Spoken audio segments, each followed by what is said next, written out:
이 상승장에서는 모두가 다 해피하죠. 상승장에서 저희는 개인 절대 못 이깁니다. 엔비디아는 매우 저평가되어 있음이라고 나옵니다. 그럼 저희는 무조건 살 수밖에 없습니다. 엔비디아를. KB증권 김세환 리서치 수석 연구원님께서 준비를 해주고 계십니다. 자, 이번 연사 김세환 위원님을 뜨거운 박수로 맞아주시기 바랍니다.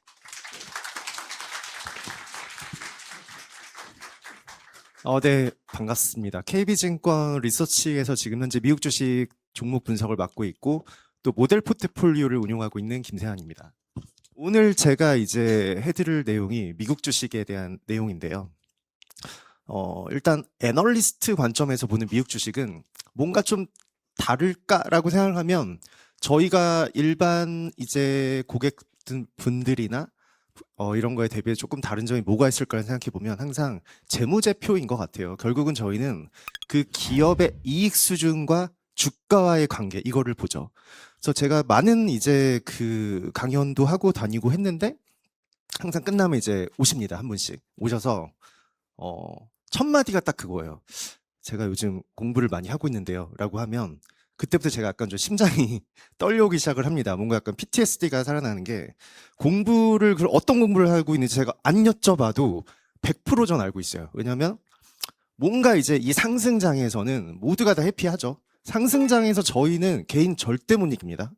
이길 수가 없어요. 왜냐하면 저희는 사실 재물을 보고 그 기업의 이익 수준을 평가한 다음에 주가와의 괴리율을 보잖아요.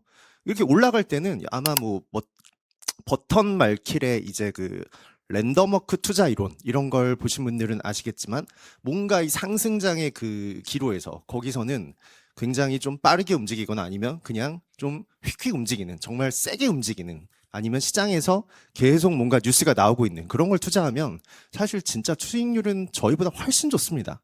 하지만 문제는 이렇게 해피한 상승장이 계속 가진 않는다는 거죠. 결국은 주가는 그 기업의 이익 수준으로 돌아오게 되어 있습니다. 언젠가는. 그래서 그걸 항상 보고 저희는 이제 이렇게 말씀드려요. 아, 이거 너무 비싸다. 지금 뭐 예를 들어 팔란티어 테슬라. 저희가 이거 정말 비쌉니다. 비쌉니다 얘기를 하면 아, 진짜 쟤네가 책상에서만 계산기 두드려 애들이 뭘 하겠어. 저렇게 잘 가는데 라고 하지만 결국은 뭔가 변동성이 한번 크게 오면 주가는 한번 이익 수준을 터치하고 가는 또 날이 오잖아요. 그렇기 때문에 이 뭔가 그 상승장이 이루어지는 구간에선 사실 저희 말보다는 뭔가 이제 시장에 있는 좀 이제 핫한 트렌디한 종목들이 잘 가지만 그래도 지금은 이제 아마 11월부터 변동성이 시작을 했죠. 그래서 지금 저희도 모델을 운용을 하고 있는데 오히려 이제 이렇게 시장이 뭔가 버블에 대한 이슈가 있고 우려에 대한 이슈가 있을 때는 딱 하나예요. 워런 버핏도 그런 얘기를 했죠. 이 수영장에 수영복을 입은 사람은 물 빼보면 안다고 물 한번 빼보면 누가 수영복을 입고 있는지 안 입고 있는지 알 수 있다. 뭐 이렇게 얘기를 한 것처럼 그거를 볼 수 있는 게 딱 그 재무예요. 재무. 별거 없습니다. 애널리스트가 뭐 무슨 미래 분석가도 아니고 저희가 뭐 어떻게 AI가 제2의 넥스트 엔비디아가 누가 될지 제가 모르죠. 알다면 이 자리에서 이러고 있지 않고 저도 해피하게 살고 있겠죠. 하지만 중요한 건 그래요. 이게 밸류에이션 역사가 100년 넘게 됐고 자본주의가 100년 넘게 지금 번창을 해왔는데 그래도 모두가 다 틀리지만 그래도 뭔가 이 틀림 안에서 조금이라도 가깝게 있는 게 재무구 밸류에이션이더라. 그게 그나마 덜 틀리더라. 그래서 이걸 가지고 저희는 항상 분석을 하고 이걸 가지고 말씀을 드리지만 이 정말 활황장 이제 불같이 타오르는 그런 공중 누각을 짓는다고 얘기를 하죠. 이제 뭐 랜덤워크 투자 이론 같은 데서는요. 그렇게 그런 상황이 온 시기에는 저희가 제일 못 맞춥니다. 왜냐하면 저희는 오를 때마다 조금씩 덜어내요.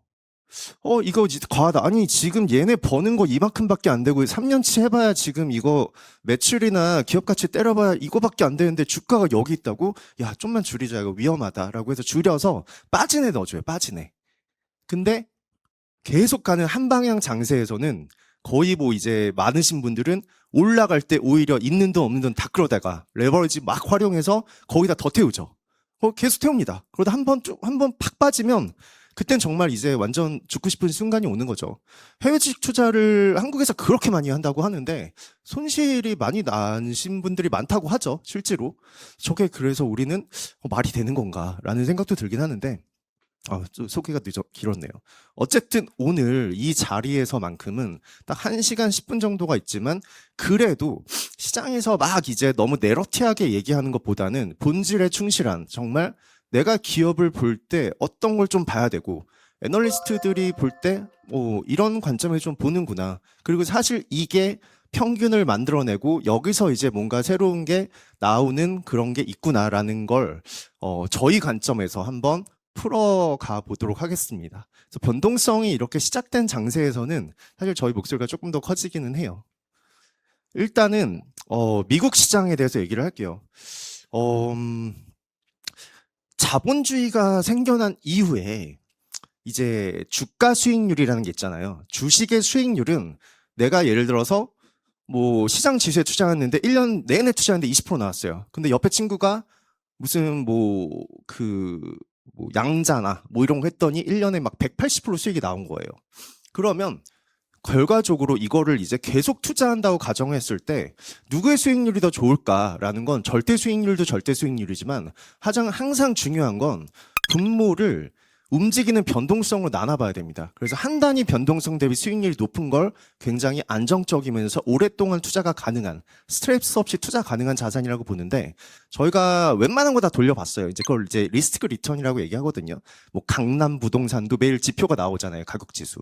뭐 S&P 500, 한국, 뭐 미국, 유럽 모든 지수나 이런 자산들을 다 같이 돌려보면 항상 미국의 S&P 500이 가장 위험 대비 보상이 가장 높은 걸로 나타납니다. 그래서 저희는 항상 얘기를 할 때 일단 그냥 뭔가 이제 미국에 대해서 잘 모르겠으면 저는 항상 S&P 500 그냥 무조건 장기 투자하시라고 말씀을 드려요. 그게 가장 투자의 본질에 가장 가깝게 하는 투자이긴 하거든요. 그래서 빠질 때 좀 더 사시고 너무 올라갈 때는 조금만 그 달은 조금 넣으시고 이런 식으로 얘기를 하는데 그러면 그 많은 주식이나 이런 자산 중에 왜 S&P 500에 우리가 집중을 해야 되냐라는 건 여기 있죠. 일단 저희가 이 분석을 하는 건 딱 3가지 정도로 나눠집니다. 첫 번째는 일단 ROE예요. ROE. 제일 중요한 건 ROE예요. 무조건 그 기업에 예를 들어서 지금 여러분들이 투자하고 계신 종목들이 있죠. 그 종목에 ROE 몇 프로예요? 물어보면 대답하시는 분들 많지 않습니다. 생각보다 많지 않아요. ROE요? 잘 모르겠는데요. 이런 식으로. 근데 이제 또 그거에 대해서 이게 지금 여기서 저점 찍었고 뭐 골든 크로스 나오고 있고요. 지금 얘네가 뉴스가 어제 뭐가 나왔는데 이거 장난 아니.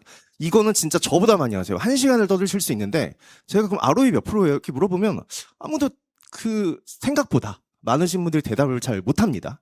근데 우리가 정말 이거를 단순하게 생각을 해보면 주식에 우리가 투자를 한다는 거, 우리 주식 1, 2년 하고 끝낼 거 아니잖아요. 1, 2년 하다가 고점에서 물리면 진짜 이제 주식하지 말아야지 하는 걸 제가 엄청난 행태를 그동안 증권사 일을 하면서 많이 봐왔고 특히 미국 주식은 제가 거의 증권업계에선 1세대입니다. 제가 제일 아마 신입에 들어갔을 때 그때 미국이 처음으로 이제 시작을 했었던 때라서 많이 봐왔는데 딱 그거죠. 그래서 이제 우리가 원데이 투데이 할 거 아니면 이제 이런 걸 좀 알 필요는 있다라고 생각을 해요. 저는 이제는. 그래야 이 ROE라는 개념을 알아야 그래도 뭔가 변동성이 높을 때 그럼 내가 오늘 저 사람이 ROE 하는데 집에 가서 내가 지금 투자하고 있는 기업의 ROE가 얼마인지 볼까? ROE가 안 나오네. 약간 이런 거 종목들 많거든요. 뭐 ROE가 지금 예를 들어서 5%네. 미국은 20%입니다. 전체 평균이. 그러면 일단은 다시 한번 생각을 해봐야죠. 이런 이제 변동성 구간에서 그걸 과연 내가 빚을 내서까지 사야 되나. 왜냐하면 ROE가 왜 중요하냐면 정말 진짜 백투 베이직으로 돌아와서 간단하게 생각해보면 우리가 그 기업의 주식을 산다는 거, 예를 들어서 애플, 엔비디아 주식을 산다는 건 그 기업의 자본에 투자하는 행위예요. 자본에. 친구가 커피숍 문 열 때 자기랑 공동 투자 좀 하자 그래서 예를 들어서 같이 투자하자 그럽니다. 그러면 1억짜리 커피숍을 열 건데 나 5천만 원인데 너 5천만 원 빌려줄래? 라고 하면 우리가 그 사람한테 5천만 원을 빌려준 거잖아요. 그 지분을 그만큼 받아간 거잖아요. 그죠? 똑같아요. 주식도. 그만큼 내가 예를 들어 5천만 원을 투자하면 그 기업의 자본에 투자한 건데 그 기업이 내 자본을 받아서 자본 대비 연간 수익률이, 연간 순이익이 얼마나 나는지는 기본적으로는 알아야 됩니다. 왜냐하면 우리가 돈을 갖다 부었잖아요. 밑 빠진 독에 물 붓기 하면 안 되잖아요. 그죠? 그렇기 때문에 내가 투하한 자본 대비 연간 수익률이 몇 프로 나온지가 정말 중요합니다. 그게 ROE예요. 그리고 미국은 지금 한 20%, 가장 높죠. 전 세계에서. 그냥 연간 20% 내가 돈 넣어놓으면 주식 수익률하고 좀 달라요. 그죠? ROE가 20%씩 나오는 겁니다. 그래서 일단 이 투자 수익률이, 주주의 수익률이 증가하는지, 물론 이 ROE도 허점이 많아요. 그래서 뭐 갑자기 돈을 다 꺼내 써서 ROE가 높아 보일 수도 있다거나 이런 거가 있기 때문에 이제 그런 잔챙이 업무들을 하는 게 저희 애널리스트 재무 분석가들의 업무죠. 그래서 그 ROE 숫자가 이거 20% 맞습니다 라는 걸 검증해 주는 게 저희 역할이기도 합니다. 어쨌든 이 투자 수익률, ROE가 증가하는지가 굉장히 중요한 과정 중에 첫 번째예요. 그 다음에 두 번째는 ROE를 봤으면 우리가 항상 모든 투자의 기본은 분모를 자본으로 놔둬야 됩니다. 자본으로. 왜냐하면 제가 그 돈 투자했잖아요. 오늘 주식 내가 1,000만 원어치 샀으면 1,000만 원 자본 그 기업에 투자한 거거든요. 그러면 항상 분모를 내가 투자한 자본을 기본으로 놓고 자본 대비 주가와 자본 대비 이익을 비교를 해보면 그 기업의 주가가 비싼지 싼지를 정말 이거는 초등학생한테 제가 해보라고 해도 할 수 있습니다. 어려운 일이 아니에요. 근데 단지 우리가 그걸 안 해서 그런 거죠. 안 해서. 다른 뭐 더 많은 이제 그런 이제 혹혹하는 그런 이제 귀에 막 탈랑상 들어오는 그런 얘기들이 너무 많잖아요. 옆에서 뭐 돈 많이 벌었다는 얘기도 하고. 그렇게 되면 사실 이런 본질에서 약간 멀어지긴 합니다. 근데 지금같이 이제 변동성이 좀 커지는 시기에서는 사실 이제는 그럴 땐 항상 얘기를 하죠. 주가가 맨날 올라가다가 출렁출렁 빠지고 하면 그 언론이나 아니면은 대부분 이제 이런 투자 펌에서 무슨 얘기를 하죠? 기업의 실적을 잘 봐야 됩니다. 이제는. 그러니까 결국은 돈을 얼마큼 이익이 잘 나오고 있는지를 확인해 보자라는 거잖아요. 이제 와서. 근데 우리는 그걸 항상 그래도 체크를 해야 되는 게 이 두 번째죠. 주가가 비싼지. 그래서 내가 투한 자본 5천만 원을 그 기업의 주식을 샀으면 그 기업에 5천만 원어치 자본을 산 건데 투자를 한 건데 그 자본 대비 얼마나 수익이 몇 프로 나오고 그 자본 대비 주가는 얼마나 움직였냐 그거를 위아래를 맞춰보면 이렇게 서로 고저차를 비교할 수가 있거든요. 맞추면 비율로 분석이 가능해요. 그래서 이런 것들 저희 자료를 보면 항상 이게 들어가 있습니다. 그다음에 마지막이 이제 얼마나 위험을 감당할 수 있냐. 내가 투자한 그 주식의 위험 대비 보상 비율이 얼마나 뛰어나냐. 이제 그런 것들, 요 3단계 정도는 여러분들이 직접 구하실 필요가 없습니다. 이거는 저희 리포트나 이런 이제 애널리스트 리포트를 보면 다 이게 들어가 있어요. 이런 표들이요. 근데 저희가 그것보다는 다른 거에 이제 막 이제 뭔가 증명받고 싶잖아요. 내가 투자를 했는데 누가 야 맞다 이거 간다라고 얘기해 주는 걸 확인받고 싶은 마음이 있잖아요. 뭔가를 열어볼 때. 그랬는데 나는 이거를 좋게 보고 있는데 갑자기 애널리스트들이 이거 뭐 셀리포트가 나왔어. 그럼 이제 막 열받잖아요. 왜 내가 좋게 보는 걸 확인을 안 해주지? 라는 생각이 들기도 합니다. 근데 어쨌든 본질에 충실해야 되는 시점이 지금은 온 것 같긴 해요. 이제 AI 버블에 대한 이슈가 계속 나왔잖아요. 뭐 순환출자부터 해서 내용연수, 마이클 버리가 내용연수 얘기도 하고, 게다가 최근에는 이제 뭐 오라클 이런 기업이 뭐 계약이 뭐 빠그러진다, 뭐 이거 큰일 났다, 뭐 이런 얘기를 하는데, 어쨌든 그 상황에서 저희는 그래도 이 파도가 출렁출렁거리는 그 상황에서 이 파도를 잡아주고 있는 중심을 우리는 이 파도 속을 볼 줄은 알아야 됩니다. 그렇기 때문에 요거를 요 1시간을 통해서 어느 정도는 이제 여러분들께서는 이 시장을, 미국 기업을 조금 더 볼 수 있는 능력을 높여드리려고 최대한 한번 제가 노력을 해보겠습니다. 이게 지금 2005년부터 2025년까지 20년 동안 ROE의 변화예요. 자기 자본 이익률. 내가 투자한 자본 대비 연간 순이익 얼마 나오냐. 카페에 5천만 원 투자했는데 연간 그 카페에서 순이익이 얼마 나오냐. 이거 보는 거죠. 그 퍼센트를 보는 거죠. 보면 유일하게 미국만 올라갔습니다. 미국만 이렇게 올라갔죠. 딴 애들은 이렇게 못 올라가고 있어요. 미국만 이렇게 올라갔습니다. 15에서 21.4%까지 왔는데 다른 나라는 뭐 이머징은 뭐 이렇게 플랫, 선진국 미국 제외도 거의 플랫, 중국 빠지고 한국 많이 빠졌었는데 최근에 많이 올라왔어요. 거의 뭐 9%까지 갔다가 최근에 좀 자사주 매입도 하고 하면서 좀 좋아졌습니다. 어쨌든 지금 현재 이렇게 ROE가 올라가는 건 미국 시장밖에 없다. 왜 그럴까에 대해서도 한번 얘기를 해볼 건데 이걸 한번 보시면 뭔가 좌우 대칭이 돼 보이죠. 왼쪽이 미국이고 오른쪽이 한국 코스피예요. 코스피 지수예요.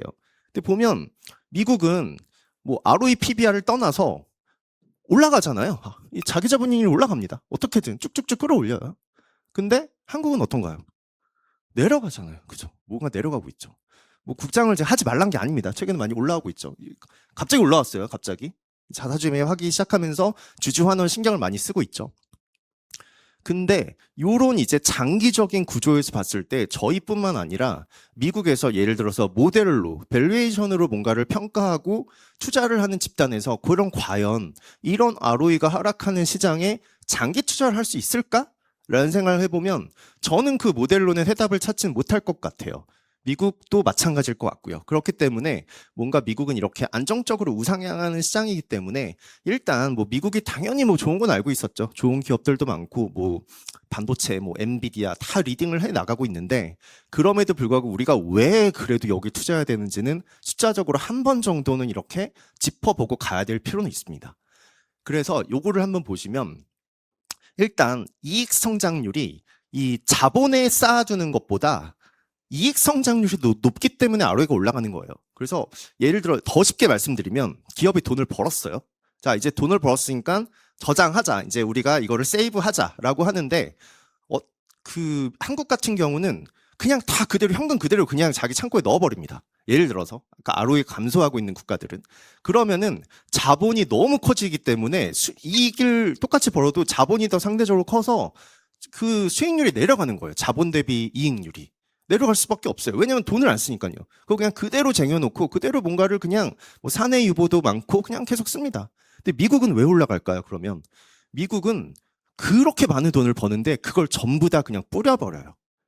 거의 지금 순이익의 한 90% 정도를 주주환원으로 쓰거든요. 그게 선진국과 약간 그 경제에서는 아직 선진국이지 않은 국가와의 차이긴 합니다. 미국은 번 돈, 다 비용 빼고 매출에서 비용 빼고 남은 진짜 알짜배기 순이익 중에 대부분을 전부 다 주주 환원으로 써버려요. 투자할 거 이미 다 하고 나서 남은 돈을. 그렇기 때문에 이 ROE가 올라가는 거죠.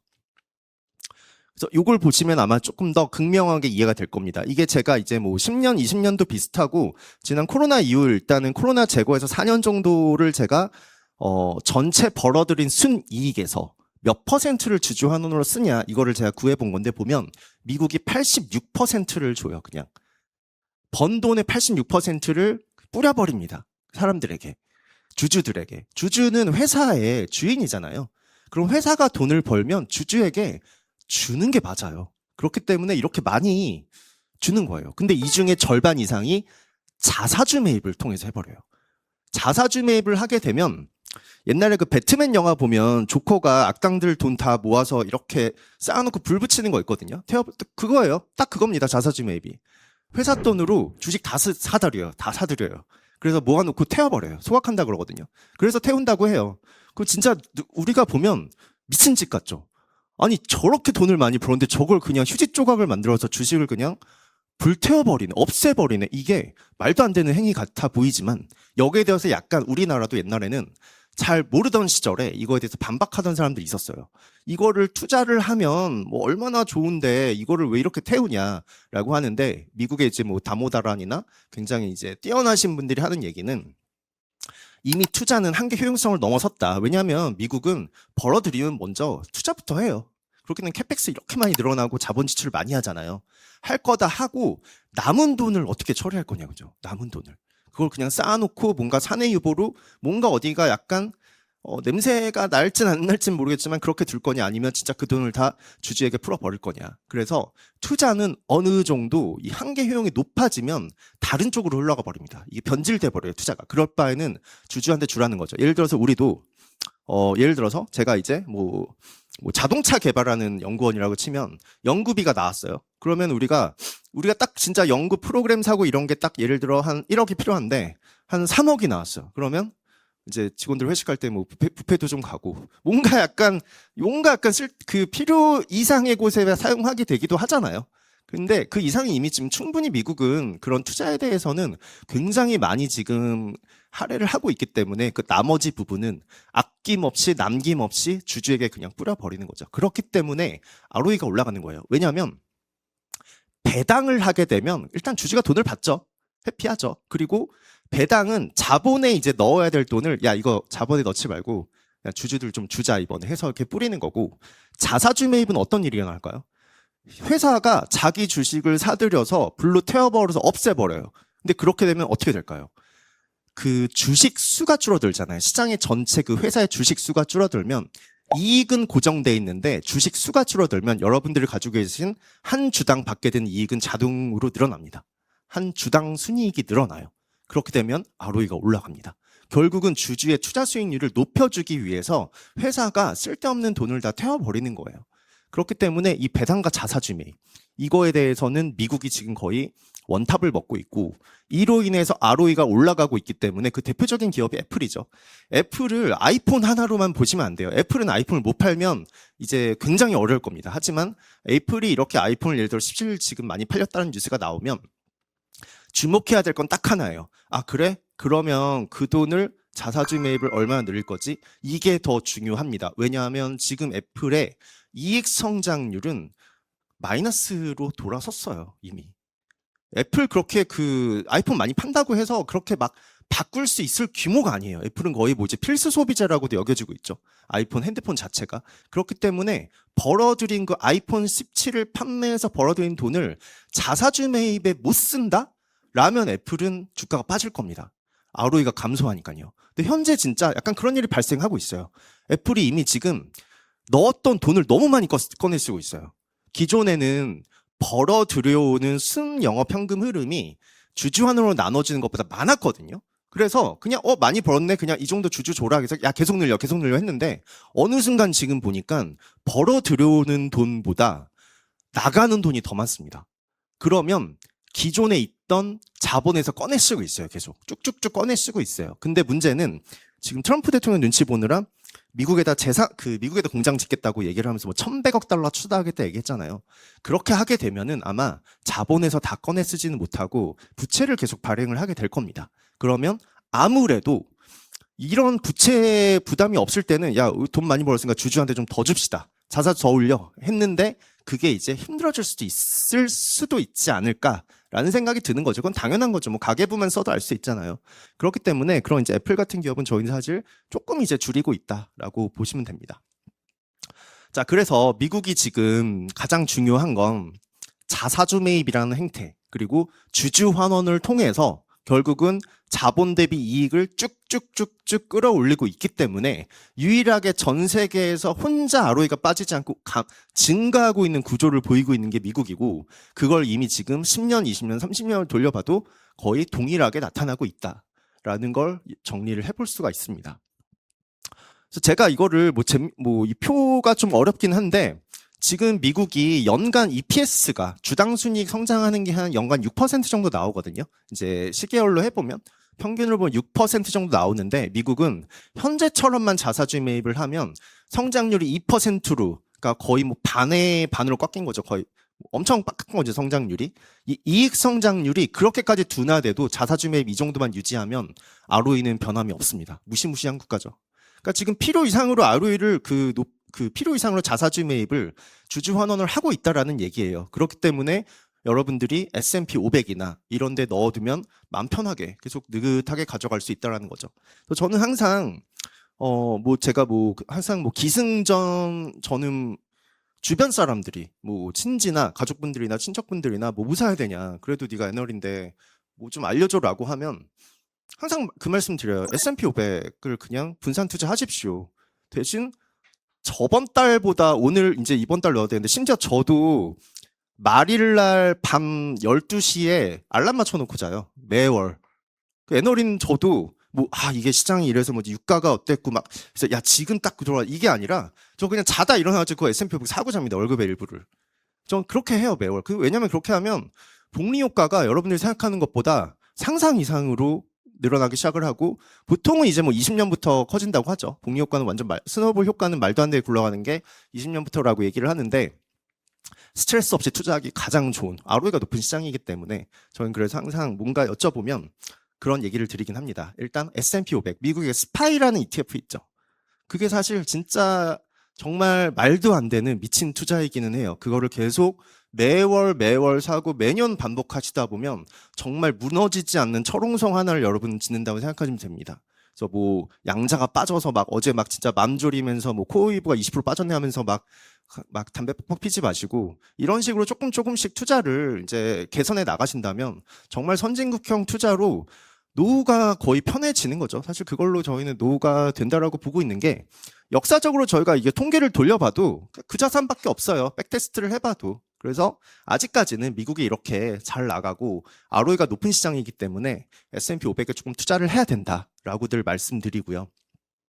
이게 딱 이거죠. 이게 보시면은 요만큼이 이제 변동성이에요.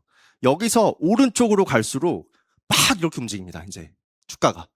변동성은 그래서 항상 저희가 리스크라고 하면 뭐 위기라고 하죠. 위기가 뭐 위기와 그 기자는 뭐 기획이라고 하죠. 기회의 기자라고 표현하기도 하죠. 위기가 올 때 또 기회가 온다라고 해서 위기라는 단어를 쓰는데 이 변동성이란 건 저희는 항상 리스크는 하방 리스크, 다운턴 리스크가 당연히 리스크지만 주가 빠진 게 리스크죠. 올라도 저희는 리스크라고 생각해요. 왜냐하면은 오른 만큼 더 빠질 수도 있거든요. 그 폭이 더 중요합니다. 얼마나 올라가냐보다 그러니까 매년 조금씩 올라가는 거는 안정적이죠. 너무 좋죠. 근데 갑자기 막 이렇게 오르면 갑자기 빠질 수도 있고 이게 변동성이 커지기 시작하면 결국은 그 변동성을 감내하면서 수익률이 나오느냐 주식이 이게 진짜 중요하거든요. 근데 미국은 나옵니다. 제일 높아요. 변동성도 심지어 낮고 연율화 수익률이 더 높거든요. 변동성 대비해서. 그래서 이거를 제가 5년, 10년, 15년, 20년 장기 차트를 돌려봐도 S&P 500을 이기는 자산이 흔치 않습니다. 진짜 거의 없습니다. 리스크 리턴 돌려보면. 그렇기 때문에 항상 이 S&P 500에 대한 거 결론은 뭐 많은 종목들 제가 오늘 얘기하긴 할 거지만 뭐 운용에 대한 방식이라든지 이런 걸 보여드리긴 하겠지만 S&P 500이 얼마나 파워풀한지 그리고 이거는 장기 프로젝트로 여러분들이 뭐 투자하는 딴 거 뭐 엣지를 내실 종목들을 투자하되 당장 오늘부터라도 이제 또 젊으신 분들 많은데 매월 정말 말일이나 아니면 뭐 본인이 좋아하시는 날, 뭐 생일 날짜로 하시던지 진짜 이게 그냥 뭐 저렇게 저저런 분석을 하지만 정말 맞습니다. 장기 투자하면. 그래서 매월 그냥 투자를 하는데 단지 이제 시장이 저번 달보다 좀 많이 빠지면 조금 더 넣고 이제 이런 식으로 한번 해보시면 좋은 결과가 나올 거라고 봅니다. 배당에 대한 얘기를 해드려야 되는데요. 시장이 저희가 이게 이제 제가 작년 단위로 작년 기준으로 뽑아봤거든요.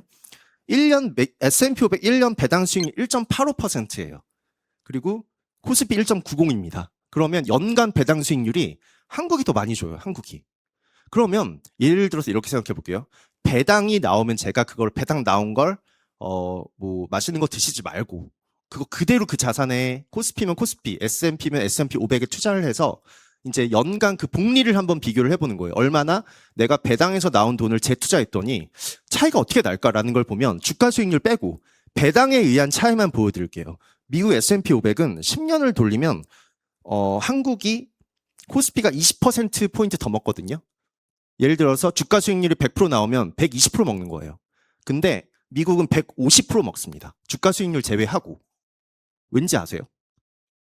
어떻게 연간 배당 수익률이 더 낮은데 더 그 돈 받는 거 투자했더니 수익률이 더 높게 나오지? 이거는 복리 효과에 있거든요. 미국은 4번 줘요, 배당을. 저 1.9%를 4번에 쪼개서 주기 때문에 복리 효과를 더 진짜 세게 일으킬 수가 있습니다, 한국보다.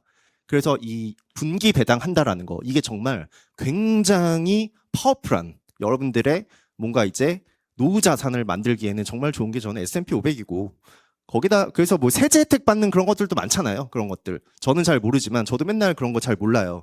근데 그렇게 해서 S&P 500이라는 자산을 가져가시면 아마 굉장히 훌륭한 결과 나올 겁니다.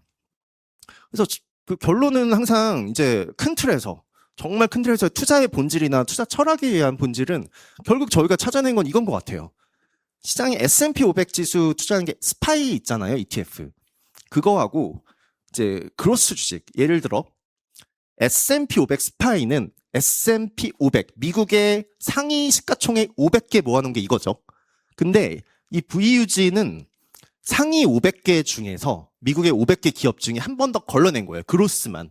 그래서 예를 들어 매월 따박따박 그냥 뭐 통신 기업들 돈만 그냥 벌고 뭔가 성장이 없는 애들은 빼고 성장이 나오는 애들 한 278개 정도 한 좀 200 몇 개 정도를 골라서 따로 떼놓은 거라 만약에 이렇게 근데 이걸 늘릴수록 이제 위험은 커지겠죠. 성장이 높았던 애들이니까 안정적인 캐시플로우가 나오지 않는 애들 제거한 거니까.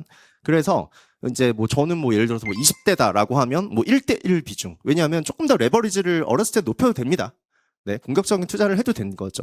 그렇기 때문에 이 V 유지를 뭐 1대1 하는데 이게 이제 나이가 조금 이제 갈수록 여기에 1점, 그러니까 여기에 뭐 1.5, 여기에 0.5 뭐 이런 식으로 하자. 이제 이런 식으로 말씀드리죠. 75%, 뭐 25% 이런 식으로 가시죠. 이게 정말 주식 자산 배분의 모든 투자 철학을 다 넣어봐도 일맥상통하는 부분이 있긴 합니다. 물론 이제 뭐 채권, 이제 주식 비중 뭐 이렇게 해서 자산 배분으로 갈 수는 있겠지만 그래도 여러분들 이제 주식 자산만 갖고 고민을 하신다면 이걸 두 개로 조정하시면 돼요. 그래서 쓸데없이 막 뭐 많이 사두면 나중에 관리도 안 되고 그거 분산 투자도 아니고 뭐 그런 것도 아닙니다. 아무것도 아닌 게 돼버려요. 그냥 많이 들고 있는 게 돼버리죠.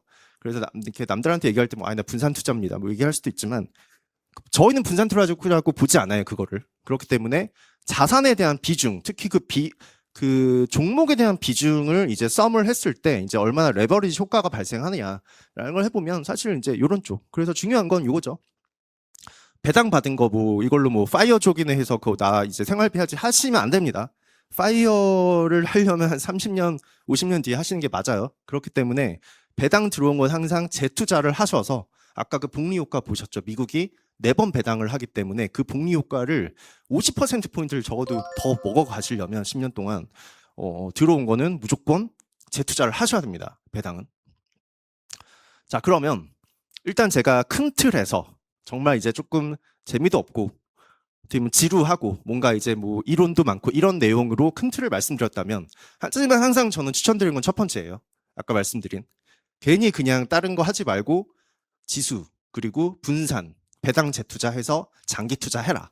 이게 정말 모든 현인들이 얘기를 했고 모든 투자의 달인들 미국의 뭐 레이 달리오나 레이 달리오 그분 아니죠. 그분은 딴 얘기 하시는 분이니까 뭐 워렌 베핏이나 뭐 먼 거 이제 서거 하셨지만 아저씨 분들이나 여러분들이 그렇게 얘기를 했는데 미국에 지금 다모다란 교수가 밸류에이션 제일 정리 잘 해놨어요. 저희도 그 모델 그대로 가져다 쓰고 있긴 하거든요.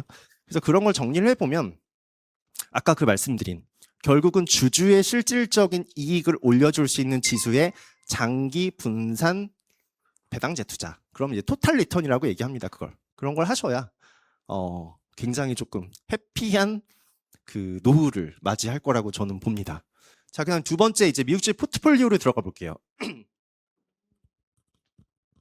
저희가 이거를 공개하기 시작한 기가 2023년부터거든요. 그때 이제 회사에서 뭘 하나 런칭할 건데 저희한테 모델을 좀 짜달라 그래서 그때 저희가 모델을 짜서 이거를 아예 공개를 하고 있습니다. 매월 저희가 포트폴리오 자료를 통해서 저번 달에는 뭐 엔비디아 좀 늘렸고요. 뭐 세일즈포스 좀 내렸고요. 이런 식으로 매월 거의 한 89페이지, 90페이지짜리 되는 보고서를 발간을 하고 있는데요.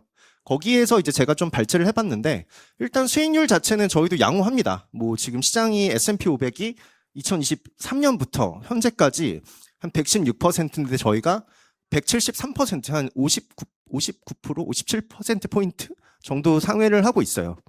수익률이, 이건 저희가 지금 기관에 직접 주고 있는 거거든요. 그래서 이거를 뭐, 대단한 종목을 골라서 제가 뭐 종목을 잘 골라서 전혀 그렇지 않아요. 이거를 원래 이제 어트리비션 애널라이시스라고 성과 분석 툴을 돌려보면 저희 항상 종목 잘 못 고릅니다. 종목 효과가 아니에요. 항상 이 섹터 배분과 뭐 토탈 리턴 이런 걸로 저희가 이런 걸 만든 거지. 게다가 밸류에이션을 이용한 이제 그 섹터 분석 이런 걸로 조금 한 거지.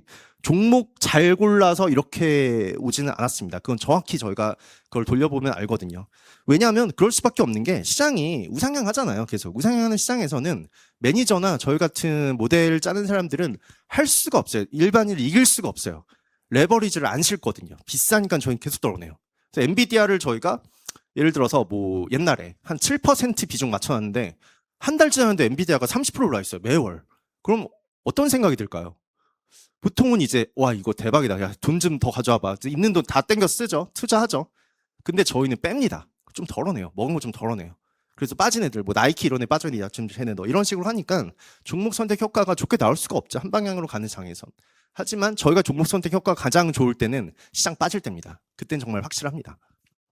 그래서 어쨌든 변동성을 고려한 이런 투자를 좀 해야 된다라고 보고 있는데 저희가 지금 투자하고 있는 종목이에요. 이게 지금 저희 컴플에서 오히려 이거 선공개하면 더 좋다고 합니다. 예전에는 저희 그거 뭐 컴플라이언스 이슈가 있는 줄 알았는데 오히려 이거를 먼저 공개하고 리밸런싱을 하면 더 저희가 그 뭐죠 선도매매 프론트러닝 한 거를 안 한 거란 걸 입증하는 거기 때문에 너무 좋다라고 해서 이거 사진 찍어야 되면 잠깐 이 카메라 좀 이제 좀 그 사진 찍을 정도의 포트가 아니에요, 여러분. 자꾸 이런 거에 현혹되시면 안 됩니다. 자꾸 이거 보고 야 지금 매니저가 그 애널리스트가 이거 지금 뭐 제일 많이 담고 있는데 이랬다가 이제 저 나중에 멱살 잡혀요. 늘 말씀드리지만 종목 선택 효과는 저희가 그렇게 강하지가 않아요. 그래서 말씀드리고 싶은 건 이제 운용을 어떻게 해야 되는 거죠. 운용을. 아까 그 철학을 가지고 원데이 투데이 하실 게 아니잖아요. 운용을 해야 되는데 그럼 어떤 식으로 좀 해야 되냐.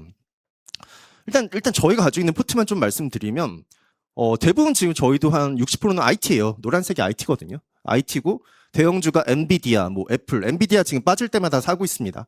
엔비디아는 제가 맞출지는 모르겠지만 숫자만 보면 너무 좋아요. 멀티플 엄청 낮은데 이익 성장률 높고 그리고 얘네 벌어들이는 걸 대비해보면 모든 걸 저희가 밸류에이션이 현재 나와 있는 모든 툴들을 다 모델을 돌려봐도 엔비디아는 매우 저평가되어 있음이라고 나옵니다. 그럼 저희는 무조건 살 수밖에 없습니다, 엔비디아를. 그래서 저희는 엔비디아가 빠질 때마다 지금 계속 사들고 있고요. 애플을 좀 줄이고 있어요, 애플을 요즘 조금 제가 아까 말씀드린 ROE 감소에 대한 자본 총액이라든지 아니면 이제 벌어들이는 것보다 나가는 게 더 많다. 게다가 투자 지금 엄청나게 뿌릴 건데 그 돈 어디서 가져올 거냐. 약간 그런 고민이 있어서 애플 같은 경우는 조금 줄이고 있고 그다음에 뭐 마소 브로드컴 이번에 저희 빠졌을 때 지금 굉장히 좀 비중 확대 의견 세게 냈습니다. 브로드컴 대단합니다. 지금 미국에 반도체 엔비디아 블랙을 살려고 줄 서 있는데 못 받아요. 근데 그 부분에 일부 아주 일부 그러니까 메타처럼 GB200 가지고 LMM 돌려서 라지 랭귀지 모델 돌려서 모델을 정말 크게 만들어내야 되는 그러니까 오픈 AI 같은 걸 만들어내야 되는 애들이 몇 명 있잖아요. 걔네는 구글의 TPU가 필요합니다.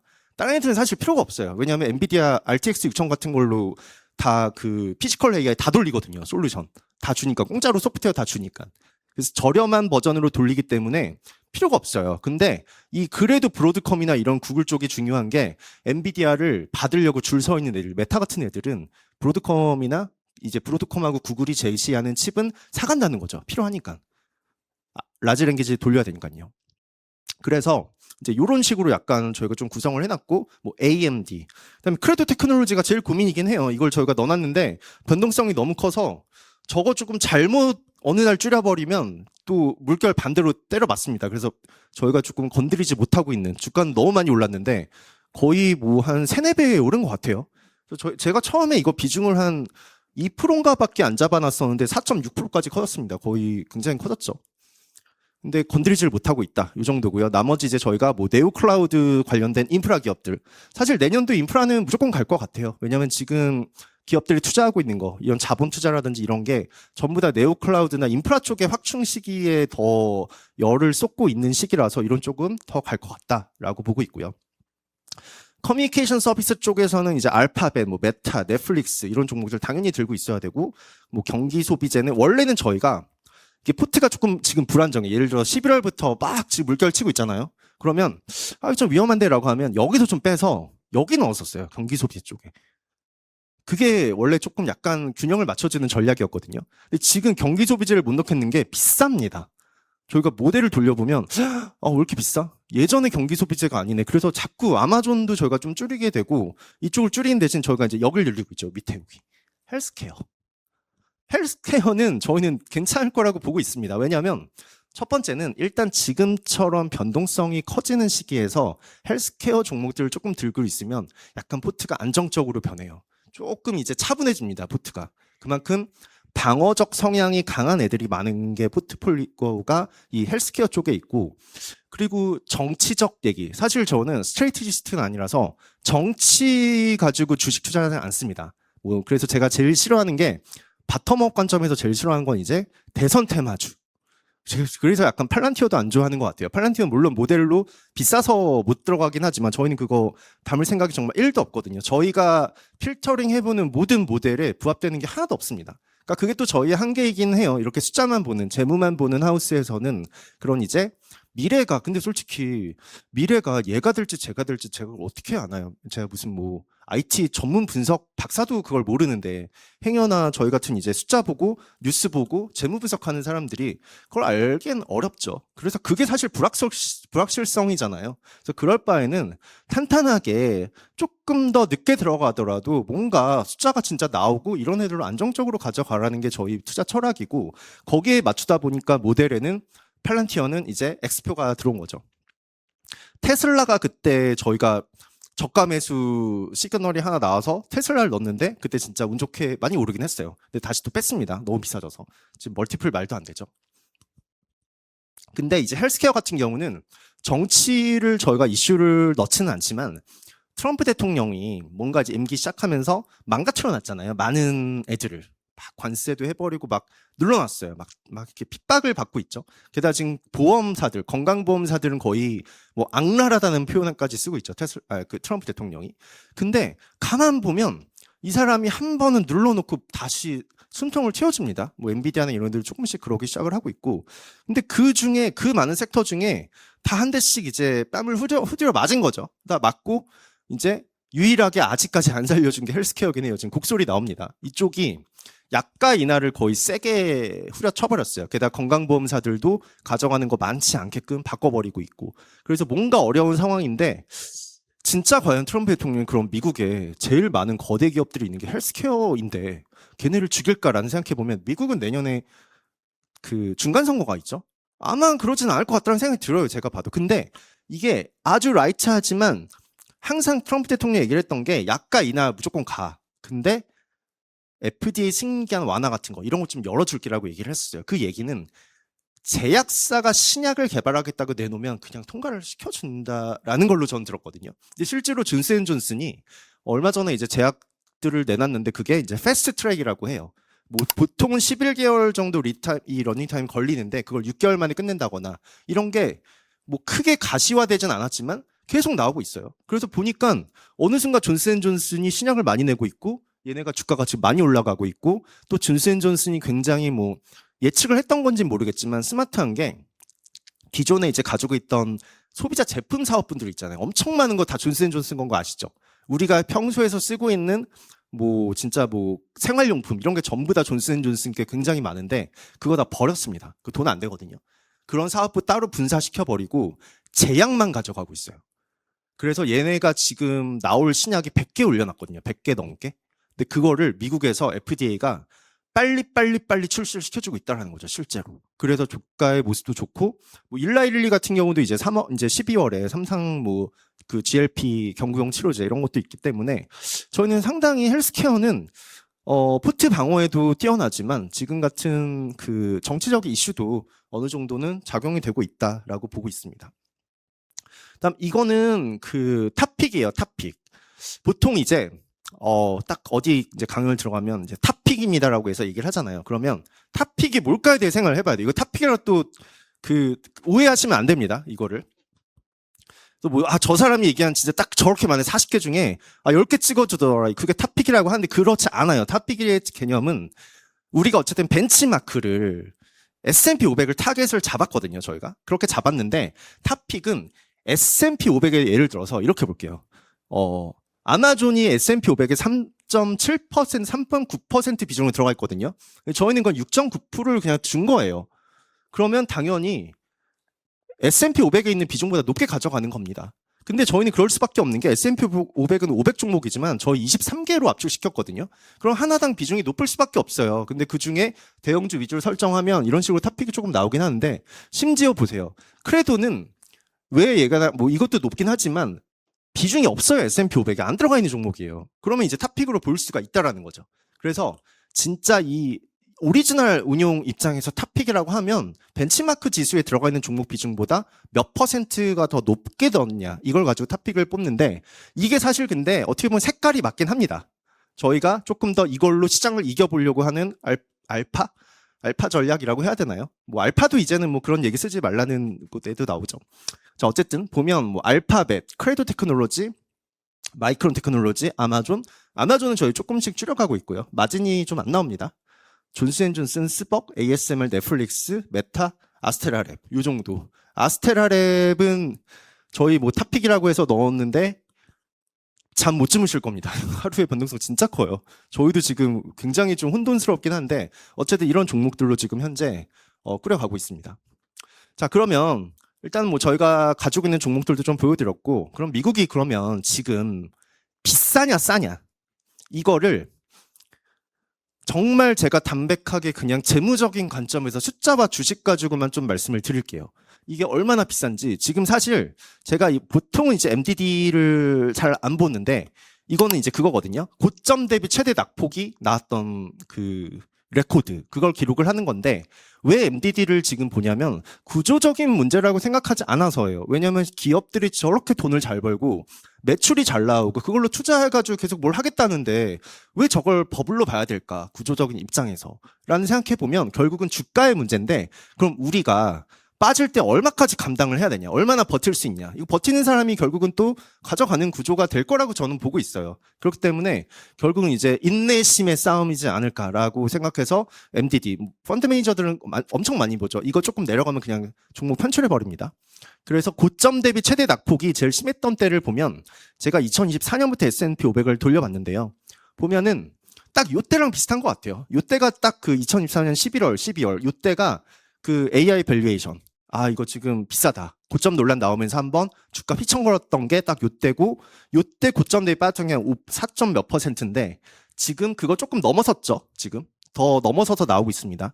이거는 관세 충격이에요. 관세 지금 뭐 몇백 프로 때리겠다고 하면서 그냥 하루아침에 다 완전 폭락해버렸잖아요. 이 정도까지 나오진 절대 않을 겁니다. 하지만 어느 정도는 변동성을 대비해야 되는데, 근데 이미 지금 이전에 나왔던 AI 버블 밸류에이션 고점 문제만큼은 빠졌어요. 그러면 이제 빠질 만큼 빠진 거 아니야? 라는 생각할 수가 있죠. 주가만 본다면요. 주가만 본다면. 하지만 이제 한번 숫자를 볼게요. 이걸 보시면 S&P 500을 제가 아까 말씀드린 그 논리를 똑같이 돌려본 거예요. 어쨌든 우리가 주식에 투자하는 건 그 기업이 또는 그 지수의 자본에 투자하는 거기 때문에 자본을 공통 분모로 놓고 순이익, 연간 순이익 비율을 본 게 요 색깔 ROE, 그 자본을 공통 분모로 놓고 주가를 본 게 요 검정색 PBR 이거거든요. 그래서 이 ROE PBR을 이렇게 저점, 고점을 맞춰버리면 누가 뭐 절대적 크기는 상관없이 비율로 분석해 볼 수가 있어요. 그래서 이렇게 해보면 어떤가요? S&P 500이 지금 이익 수준을 뚫고 올라왔습니다. 주가가. 같이 자본, 내가 투자한 자본 대비해서는. 그러면 저는 비싸다고 봐요. 근데 지금처럼 이제 뭐 버블 논란이 없을 때 AI 버프를 밟을 때 이렇게 가면 여기서 이제 더 사는 게 맞겠죠. 저희는 더 사는 게 맞을 거 보이지만 그래도 저희는 변동성을 고려해야 되기 때문에 이때는 줄이거든요. 하지만 개인들은 이때 많이 사지만 지금은 어떤가요? 분위기 조금 험악하죠. 분위기도 험악한데 주가도 비싸. 그러면 뭔가 약간 한 번의 충격은 더 올 수 있을 거라고 저희는 생각을 합니다. 물론 맞춘 적 한 번도 없어요. 하지만 이 숫자만 보면 이 구간에서 저희 더 제가 레버리지를 늘린다는 건 저희의 그 MP를 회사에서 믿고 많은 또 뭐 해서 고객들한테도 판매를 하고 이런 상품이 나오잖아요. 근데 그런 걸 제가 감당하기 힘들죠. 저부터 잘리겠죠. 그래서 이때는 저희는 줄입니다. 그래서 지금 약간 줄여야 된다고 생각하는데 그 차이가 요 정도죠. 요 정도. 요 손바닥 차이. 근데 IT 한번 볼까요? IT는 어떤가요? 지금 제가 이 비교를 해보면 IT는 더 많이 올라왔죠. 이익은 지금 요 정도인데 주가가 여기까지 와 있습니다. 자본 대비 주가가. 그러면 여기서 더 늘려야 될까? IT를? 아, 그렇지 않아요. 저희는 지금은 조금 더, 그래서 이제 헬스케어나 이쪽으로 조금 돌리는 걸 말씀드렸던 게 대비는 하자. 그러니까 이 대비를 이제 여기서부터 이제 갬블의 영역이죠. 대비를 했는데 진짜 변동성이 크게 왔어. 그러면은 아, 다행이다 라고 하면서 뭔가 조금 이제 안정적인 투자를 이어갈 수 있겠지만, 대비를 했는데 예를 들어서 근데 변동성이 안 오고 시장이 한 번 더 가네. 그러면 이제 저희가 망하는 거죠. 근데 그게 또 망했다고 생각하진 않아요. 결국은 장기 투자라는 거는 이 변동성을 반드시 고려를 해야 됩니다. 그렇기 때문에 지금 IT 같은 경우는 비싼 구간에 있다라는 걸 보여드릴 수 있죠. 그러면 여기서 한 번 더 산업으로 들어볼게요. 지금 지수 섹터 들어왔으면 한 번 더 소위 산업, 하위 산업인 반도체로 들어가 볼게요. 반도체는 어떨까요? 볼까요? 엄청나죠? 저희가 이게 지금 저희가 지금 아까 그 170%의 수익률이 났던 게, 여러분 저 믿으세요. 이거 엔비디아 가고 이런 거 저희 진짜 맨날 틀리거든요. 그런 얘기를 안 해요. 하는 것 자체가 되게 말이 안 되는 건데, 저희가 먹었던 구간만 보여드릴게요. 어디서 먹었냐면, 첫 번째가 여기였어요. 여기가 어떤가요? 이익이 빠지죠. 파란색. 자본 대비 이익이 쭉쭉쭉 빠지는데, 이렇게 보니까 주가가 어디까지 빠졌죠? 주가 여기까지 빠져 있어요. 그러니까 이익 수준은 이만큼인데, 주가가 여기까지 빠져 있으면 무조건 사야죠. 그래서 항상 말씀드리는 게, 이렇게 밸류에이션과 재물을 보면 상승장에는 저희는 다 틀린다. 왜냐면 가니까 그냥 가잖아요. 계속 그냥 공중에 누각 찍고 가잖아요. 어쨌든 가잖아요. 하지만 하락장에서는 숫자하고 이 주가의 괴리 관계를 보면 이거는 사야겠네라고 해서 저희가 이때 많이 담았어요. 근데 이때 딱 담았을 때 그 센터나 이제 시장의 기조와는 달랐어요. 왜냐면 다들 공포, 매도, 팔아라, 주식하지 말아라 이런 뉴스가 나왔을 때 저희는 진짜 과감하게 뒤도 안 돌아보고 이럴 땐 넣었거든요. 이럴 때 숫자 보는 게 좋습니다. 빠질 땐 좋아요. 오를 때는 저희 말은 안 들으시는 게 나을 수도 있습니다. 어쨌든 빠질 때 여기서 한번 담았었고, 그 다음에 2025년 초죠. 그때 반도체 한번 빠졌었거든요. 저희 이때 한번 좀 세게 넣었어요. 그래서 그때 넣었던 게 사실 초과 성과를 좀 많이 만들어냈고, 그래서 우리가 뭐 종목을 잘 골랐냐. 그래서 종목 성과는 항상 낮게 나와요. 어떻게 그걸 맞춥니까, 저희가.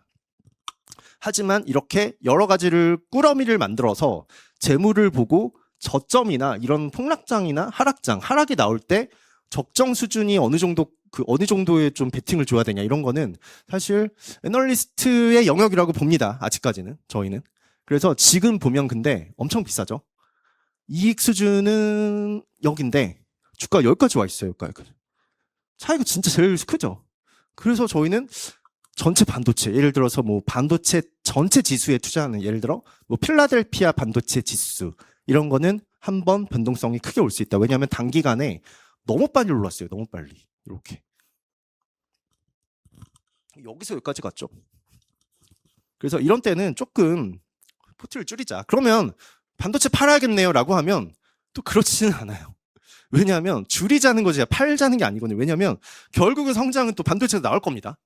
그러면 가져가야 되는데 이걸 내가 다 때려 맞으면서 잠을 못 자고 변동성을 높이는 것보다는 일부를 헬스케어를 좀 더 더하든지 아니면은 반도체 내에서도 뭐 엔비디아나 이제 종목 몸통이가 큰, 몸집이 큰 애들로 조금은 옮겨 놓는 게 마음이 편할 거란 거죠. 지금 같은 상황에서는요. 그래서 어느 정도 이런 이제 비율 분석을 가지고 좀 투자를 해야 되겠다라고 싶습니다. 그래서 엔비디아를 보면 진짜 이런 기업은 제가 태어나서 제가 그렇게 성도자도 아니지만 이런 주식을 본 적이 없어요. 숫자로. 이게 ROE가 지금 65%가 넘어가거든요. 이 점선으로 보이는 게 미국 시장 평균 ROE예요. 근데 지금 ROE가 엄청나게 지금 올라와 있죠. 이건 좀 색깔 다르겠네요. 이게 요 실선이 ROE입니다. ROE가 65%인데 이제 주가는 이제 주가 때문에 이제 많이 휘청휘청 움직이죠. 하지만 여전히 ROE가 유지가 되고 있고 저 정도 수준만 유지해줘도 저희는 굉장히 결과가 훈훈할 거라고 봅니다. 결국은 저 재무에 저렇게 장기간에 올려 쌓아둔 힘은 그렇게 한순간에 부러뜨릴 수가 있는 게 아니에요. 뉴스 하나에 저 기업이 망하거나 그러진 않습니다. 결코 그러지 않아요. 지금까지 나왔던 엔비디아 기사들 다 보면 다 그렇게 문제가 될 만한 뉴스일까 싶을 정도로 이제 반응을 좀 강하게 하긴 했죠. 근데 그렇게까지 할 필요는 없을 것 같다라고 해서 기승전 엔비디아, 사실 오늘 저희 주제가 제2의 엔비디아를 찾아라는데 이게 약간 그쵸. 물론 엔비디아를 끼고 다른 걸 좀 볼 수는 있겠죠. 그렇지만 엔비디아를 사지 말라고는 아닌 것 같긴 해요. 자, 어쨌든 그래서 보면 그건데 그것도 하나의 시그널이죠. 제2의 엔비디아 찾아라 해서 갔더니 엔비디아 없더라. 엔비디아 딴 거 없더라 했는데 그냥 엔비디아에 대한 확신을 주는 것도 좀 하나의 시그널이라고 봅니다. 저희가 할 수 있는 일이라고 봐요. 왜 그럼 엔비디아를 들고 있어야 되냐. 이런 것도 하나의 또 그쵸. 자, 어쨌든 보면 자본 총액하고 순영화 현금도 흐름도 잘 증가하고 있고 좋습니다. 엔비디아. 구글도 안정적이에요. 사실 저희 구글 오픈 AI 때문에 계속 빠졌거든요. 주가가 이제 이익 수준이 검정색인데 주가가 계속 이렇게 막 휘청휘청했던 게 이게 왜였죠? 오픈 AI가 지금 9월 달에 영리법인으로 전환하겠다고 통보했거든요. 그러면 얘네가 영리법인이 되면 누가 경쟁사일까 생각해 봐야 돼요. 왜냐하면 엔비디아가 경쟁사일까? 아니에요. 오픈AI하고 엔비디아는 겹치는 게 거의 없습니다. 근데 딱 진짜 오픈AI의 타겟은 구글이에요, 구글. 오픈AI가 이제 영리법인으로 전환하게 되면 돈을 벌어야 되잖아요. 지금도 기업 가치가 4천억 달러 정도 되고 반기에 한 80억 달러 정도 벌었거든요. 근데 그건 돈도 아니라는 거죠, 사실 오픈AI 입장에서. 왜냐하면 내가 만약에 여기다가 유튜브와 같은 플랫폼을 얹고 구글처럼 광고 마케팅을 실어버리면 엄청난 수익을 만들어낼 수 있잖아요. 거기에 맞는 광고주들의 구미에 딱딱딱 땡기는 프로그램 개발해서 내놓으면 광고주들이 이제는 야 구글 그러면 투자 100 하던 거 50, 50 나와서 오픈AI에다 우리 마케팅 광고 하자라고 하겠죠. 사실 타겟은 구글이에요. 그래서 구글 처음에 뭐 TPU 나왔을 때 뭐 엔비디아는 이제 끝났네 뭐 이런 얘기 나오고 진짜 말도 안 되는 얘기가 많이 나왔거든요. 근데 사실 그거는 엔비디아를 잘 아는 사람이 쓴 걸까? 라는 생각을 저를 매일 한 게, 물론 제가 뭐 엔비디아를 많이 알진 않지만, 그래도 제가 엔비디아 GTC 매년 가고 있거든요. 저희 거기서 새벽 2시 반까지 맨날 자료 쓰다 자거든요, 가서. 근데 엔비디아를 보면 영역 자체가 진짜 탈 영역급이긴 합니다. 뭐 피지컬 AI나 이쪽에 전부 다 기대고 있죠. 하지만 구글이 옛날부터 가장 짜증났던 게 데이터 센터를 크게 운영을 하고 있는데 엔비디아의 의존도가 80%가 넘어갔었어요. 그래서 구글은 TPU란 걸 자체 칩을 만들어서 항상 홍보를 했습니다. 아, 이번에 우리 TPU 새 거 나왔는데 엔비디아 GPU보다 AI 연산 성능이 더 빨라요. 써보세요라고 했는데 아무도 안 써요. 아무도. 심지어 저희도 엔비디아 그 GTC 가서 개발자들 되게 많이 만났는데 제가 많이 그 질문 맨날 했거든요. 하면 똑같이 얘기를 해요. 왜 안 바꾸냐면, 왜 구글로 안 넘어가냐면, 구글이 아무리 좋은 거. 근데 좋아봤자 지금 GB200하고 거의 동급 모델인 거죠, TPU가. 하지만 엔비디아의 이 블랙엘 같은 경우는 멀티모달 AI, 피지컬 AI 이런 걸 돌릴 수가 있죠. 직접 눈으로 보고 그래픽 처리가 가능한 장치이기 때문에. 근데 왜 그러면 구글이 더 빠른데 안 쓰세요라고 물어보면 딱 하나입니다. 대부분 다 쿠다에 적용돼 있거든요. 엔비디아의 그 소프트웨어 생태계. 그러니까 딱 그때 얘기한 게 그거였어요. 직장인들한테 마이크로소프트 쓰려다가 갑자기 리눅스 쓰라 그러면 누가 쓰겠냐? 아무도 안 쓴다고. 그래서 그렇게 구글이 맨날 이걸 홍보를 하고 이제 엔비디아보다 우리가 조금 더 빠르니까 이거 쓰세요라고 해도 안 움직였었는데 이번에 나온 건 좀 세죠. 좀 빨리빨리 움직이긴 하죠. 그러니까 메타가 좀 이제 몇십억 달러 구매하겠다고 얘기를 했는데 어쨌든 구글의 경쟁자는 오픈AI죠. 오픈AI. 그리고 오픈AI는 이제 구글을 그 적수로 맞이해야 되는 거죠. 구글이 TPU를 내놨기 때문에. 구글은 여전히 저희는 굉장히 좋은 기업이라고 보고 있습니다. 근데 문제가 되는 게 애플이에요. 애플 지금 ROE가 내려가고 있죠. 아까 말씀드린 그 원인으로 내려가고 있어요. 계속 지금 돈을 꺼내 쓰면서 자본이 줄어들긴 해서 좋긴 좋은데 그러면 자본이 줄어들면 ROE 올라가야 되거든요. 자본 대비 이익이니까. 부모가 줄어드니까 더 커져야 되잖아요. 근데도 빠지고 있는 건 사실 지금 그렇게 밝은 상황만은 아니다라는 거죠. AI가 버블일까라고 생각해보면 저희 그렇지 않다라고 봅니다. 자, 첫 번째 문제가 나왔던 게 이제 순환 출자 문제. 근데 그거 다 재무 담당자들 나와서 아 진짜 문제 없고 쓸데없는 걱정하지 마세요라고 맨날 인터뷰했죠. 그 오픈AI 그 재무 담당자 나와서 얘기를 하고 그 얘기는 이제 슬슬 들어갔어요.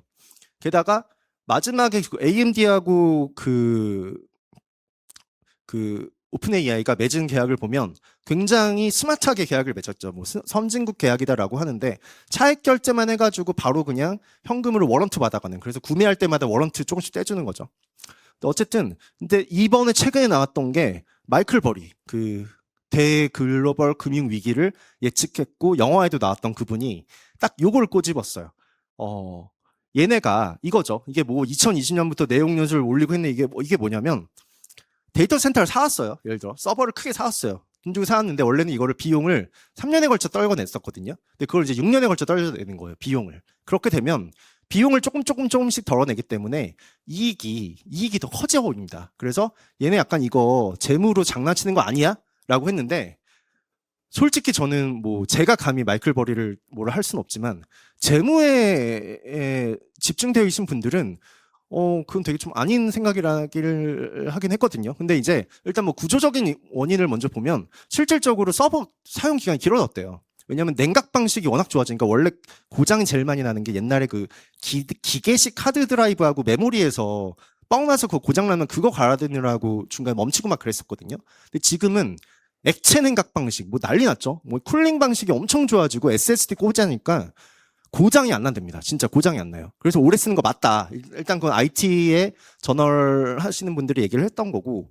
근데 또 이런 얘기를 하죠. 매니저분들이 많이 물어보시는 게 아니 엔비디아에서 매년 신규 칩 저렇게 나오는데 그럼 그거 가져다 쓰면 1년마다 바꾸는 거 아니에요? 라고 하는데 블랙엘 지금 산다고 해도 3년 있다 받습니다. 3년 있다. 지금 H백 옛날 거 아직도 팔리고 있어요.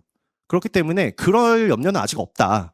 근데 중요한 건 그러면 주가의 문제인 거죠. 사실 이제 계속 주가가 올라가니까 이런 얘기가 나오면서 버블에 대한 이제 궁금증을 어디서든 하나 쪼개서 하는 거예요. 계속. 그래서 오라클 이번에 계약 파기됐네. 이제 AI는 다 끝났네. 뭐 이런 얘기가 나오지만 저희는 그렇지 않다라고 일단은 결론적으로는 보는데 요걸 좀 저희가 체크해 볼 필요는 있어요. 이게 뭐냐면 요 쭉쭉 올라가는 게 캡엑스입니다. 자본 투자를 한 거예요. 이만큼 지금 서버를 사들이고 있는 거죠. 많이 샀어요. 근데 딱 요거를 하기 시작한 내용 연수를 연장하기 시작한 2020년부터 비용 덜 거내는 게 못 쫓아가고 있어요. 많이 벌어지고 있죠. 그래서 저 벌어진 정도가 제가 M9 정도로 돌려보니까 500억 달러 정도 되는데 이거 지금 엔비디아 1년 매출이 2천억 달러 넘어가거든요. 내년에 5천억 달러 번다고 얘기해서 사실 그렇게 큰 금액이 아니다. 그리고 중요한 건 이거예요. 요 레이쇼 분석. 그래서 비율 분석. 저희 같은 재무 분석가가 필요한 겁니다. 보시면 이게 되게 중요한데요. 데이터 센터 1차 붐이 2016년, 7년 이때였거든요. 데이터 센터 엄청 투자한다고 그때 막 캐펙스 늘리고 막 난리 났던 시기가 이때인데 이때 보면 벌어들이는 매출 대비 캐펙스 투자를 얼마나 했냐라고 보면 12.3% 정도 됩니다. 전체 매출의 13%를 투자한 거예요. 그거 가지고 난리 친 거예요. 근데 지금 보면 몇인가요? 13%밖에 안 돼요. 캐펙스가 말도 안 되게 자본 투자가 엄청 늘어나가지고 야 니네 저렇게 많이 투자해서 그거 어디다가 어떻게 감당하려고 하는데 매출 대비 보면은 13%밖에 안 된다는 거예요. 그만큼 돈을 AI로 잘 벌고 있습니다. 엄청 잘 벌고 있어요. 그렇기 때문에 매출이 같이 증가하기 때문에 크게 염려될 건 없다. 단지 이제 문제가 되는 건 이런 기준을 봤을 때 문제가 되는 건 아마존, 테슬라 문제되죠. 마진 낮아요. 근데 결국은 가장 중요한 건 요 표입니다. 요걸 보시면 결국은 그럼 지금 AI 버블에 대한 문제는 AI는 구조적으로 가는 게 맞는데 주가에 대한 문제다. 주가가 문제가 되는 건데 그 주가를 보면 우리가 투자한 주식 그 금액, 시가총액이죠. 주가 대비 현금 흐름, 잉여 현금 흐름을 레이쇼로 제가 분석을 한 게 비율로 본 게 요건데요. 요건 확실히 내려가긴 합니다. 그래서 항상 요게 요쯤 닿을 때면 버블 얘기가 나와요. 그때도 요쯤 닿았을 때 2017년이었거든요. 딱. 이때 AI 버블 문제 나오고 아까 제가 MDD도 보여드렸죠. 2017년 정도가 그때가 딱 요게 비율이 그러니까 우리가 투자한 주식 주가 대비 현금 흐름이 안 나왔다는 거예요. 근데 결국은 또 올라가죠. 올라가다 또 이렇게 좀 내려왔는데 좀 내려오니까 이제 버블 문제가 나오지만 이거를 가지고 겁낼 필요는 없다. 왜냐하면 이익과 매출은 너무 많이 증가하고 있습니다. 여러분들이 걱정을 안 하셔도 될 정도로 크게 증가를 하고 있기 때문에 딱히 문제는 없다라고 보고 있고요. 그래서 이게 뭐 매출하고 이제 뭐 이익 반영한 건데 뭐 이런 기업들 좀 숫자상으로는 좀 괜찮은 종목들이라고 봅니다. 자, 그러면 넥스트 AI를 좀 볼게요. 그러면 내년 먹거리가 뭐냐라는 걸 보면 첫 번째는 인프라고 두 번째는 다양한 인프라에서 파생되는 산업인데요. 지금은 이제 이쪽에 집중돼 있었죠. 엔비디아가 잘 파는 게 뭐죠? NV링크라는 GPU끼리 연결하는 미친 기술을 가지고 나와서 GPU 구매하면 우리가 가지고 있는 소프트웨어 다 줄게. 이 식으로 지금 영업을 하고 있잖아요. 그래서 AI나 아니면 피지컬 AI, 로봇, 휴머노이드, 자율주행 전부 다 엔비디아 거 지금 쓰고 있습니다. 테슬라도 쓰고 있죠. 모델은 자기가 만들었지만 결국은 이걸 검증하려면 이거를 진짜 만든 모델을 시제품 만들어서 자동차 주행장 가서 도로에서 해볼 수가 없잖아요. 근데 엔비디아의 가상의 지구, 디지털 트윈에 들어가면 거기 접속하면 자기 모델만 연결시켜서 돌려보면 사고 나는 거 이런 것까지 전부 다 이 실질적인 물리 법칙이 적용된 그런 프로그램을 쓸 수 있기 때문에 테슬라도 결국 이쪽으로 돌아섰고 검증 지금 엔비디아 코스모스를 합니다. GM도 하다가 접었었거든요. 자율주행 사업부. 엔비디아를 살려서 다시 나왔어요. 엔비디아를 쓰면 그냥 모델 만드는 것부터 검증까지 다 해주기 때문에 어쨌든 지금 현재 그런 시장을 가져가고 있는데 내년에 그럼 어떤 애들이 좀 올라올 거냐. 결국은 이쪽은 이쪽대로 다 가져갔고 이게 지금 더 받고 싶은데 못 받으니까 파생된 시장이 이쪽이긴 합니다. UA링크. 같은 연결 방식인데 엔비디아 빼고 다 모였어요. AMD, 인텔, 브로드컴 다 똘똘 뭉쳐서 야 우리가 이제 이런 거죠. 구글이 TPU 내놓으면 애플은 뭐 A21 이런 거 내놓잖아요. 제각각 칩을 내놓는데 엔비디아에 비하면 너무 형편없는 거예요. 그러니까 야 이러지 말고 우리는 이걸 표준화 기술로 만들어서 하나의 기술로 우리가 같이 좀 쉐어해서 쓰자. 그러니까 칩을 공유하자라는 게 아니라 연결 방식을 공유하자라는 거예요. 연결 방식. 그래서 그게 이제 UA 링크인데 이 시장이 생각보다 빨리 커지고 있습니다. 게다가 이걸 지금 제일 반영해서 잘 하는 게 네오클라우드. 네오클라우드와 기존 클라우드 뭐가 달라요? 매니저분들도 많이 물어보세요. 항상 저희 얘기해드린 게 블랙엘을 기준으로 저전력 저지형 기술 가지고 있는 게 네오클라우드입니다. 그 3대 요소가 있으면 네오클라우드로 보고 있어요. 그래서 그런 기업들 이렇게 뭐 코어웨이브, 네비우스, 아이렌, 어플라이 디지털이 운영 기업이고 저희가 집중하면 사실 이 밑에 쪽입니다. 이 밑에 쪽.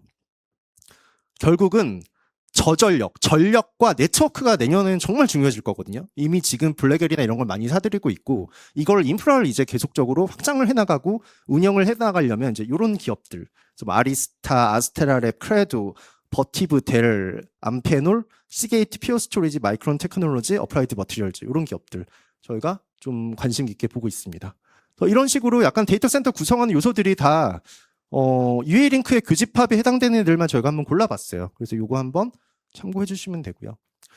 에이전틱 AI가 이게 3월에 이번에 엔비디아가 세게 얘기했던 거거든요. 근데 이때 오히려 주가 빠졌어요. 왜냐하면 사람들은 아니 GTC 와서 나는 엔비디아가 또 대단한 걸 개발해서 내놓을 줄 알았는데 요거 기대했거든요. 로봇, 피지컬 AI 이걸 기대했는데 중간을 얘기해버린 거죠. 아 지금은 추론형 AI가 대세다라 얘기를 했는데 그 당시 마침 1월에 딥시크 나오면서 근데 중국 잘하네 하고 막 뭔가 좀 문제가 있던 시기에 이게 이 에이전팅 얘기를 해버리니까 엔비디아 그날 주가 막 빠지기도 했었습니다. 하지만 지금 11개월이 지난 지금 10개월이 지난 지금 보면 난리 났죠. 에이전틱 AI 하나로 지금 모든 산업이 뒤바뀌고 있습니다. SSD라든지 스위치 이런 쪽 지금 에이전틱 AI 때문에 난리 났죠. 그 뭐가 다른죠? 생성 AI하고 에이전틱 AI가 다른 점은 생성형 AI는 우리가 질문 하나 하면 그 답 하나 매칭해서 찾아주거든요. 근데 에이전틱 AI는 우리가 질문을 하나 하잖아요. 그 질문에 대해서 얘가 혼자 생각하고 고민해서 자기 혼자 질문해서 답을 계속 찾아내요. 그러니까 CPU, GPU를 계속 오가는 거죠. 그러다 보니까 이 네트워크 스위치 역할 되게 중요해져서 지금 대기업들 다 스위치 미친 듯이 하고 있죠. 그리고 여기에 이제 연결되는 그런 데이터 그 연결 기술들, 뭐 크레도 같은 이런 기업들이 강하게 떠오르고 있습니다. 요게 별건 아닌데, 주요 GTC가 매년 열리거든요. 매년 열리는데, GTC 갈 때마다 그 맵이 없어요, 맵이. 저도 볼 때마다 미리 좀 맵도 보고 부스 배치도를 보고 싶은데 그게 당일까지 매년 없더라고요. 그래서 처음엔 되게 신기하게 이상하게 생각을 했는데, 어느 날 깨달은 거죠. 엔비디아 부스 근처에 부스 자리 잡은 애들이 주가가 수익률이 제일 좋았습니다. 뭐 이런 식으로 분석을 하면 안 되는데, 젠슨항 CEO가 되게 고민을 했던 것 같아요. 야, 얘는 좀 저쪽으로 빼고 얘 우리 옆에다다. 이런 식으로 약간 배치를 했던 게 그런 애들 중에 하나가 크레도였거든요. 그래서 저희 크레도를 부끄럽지만 저런 식으로 찾아냈습니다. 야, 진짜 크레도가 뭔데 갈 때마다 엔비디아 옆에 있냐 했는데 너무 좋은 거예요. 파보니까 뭐 안 하는 게 없네. 그리고 지금 하이퍼스케일러들 줄을 짝짝 서 있는 거예요. 그래서 이 부스의 위치가 중요하구나. 왜냐면 지금 모든 AI의 우위는 엔비디아의 블랙엘을 사전에 받아서 최적화를 끝내놓고 엔비디아가 3월에 블랙엘 출시합니다 할 때 그 제품 같이 내놓은 애들이 우위에 서요. 기술적 우위에.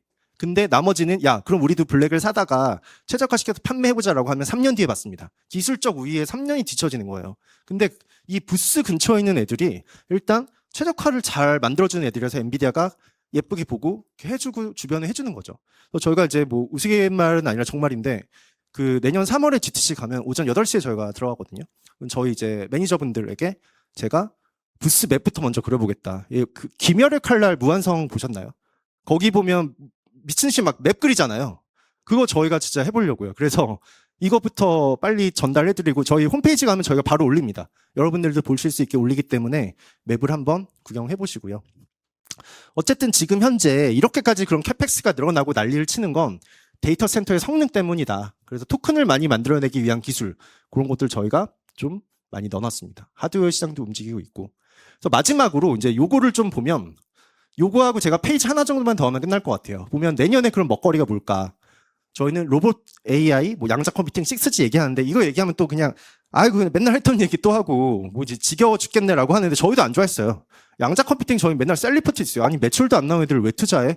진짜 버블의 끝이다. 저희도 이렇게 얘기를 했었는데 엔비디아가 양자 컴퓨팅하고 슈퍼컴퓨터를 붙여버리는 NV 큐링크를 내놨습니다. 10월에 DC에서.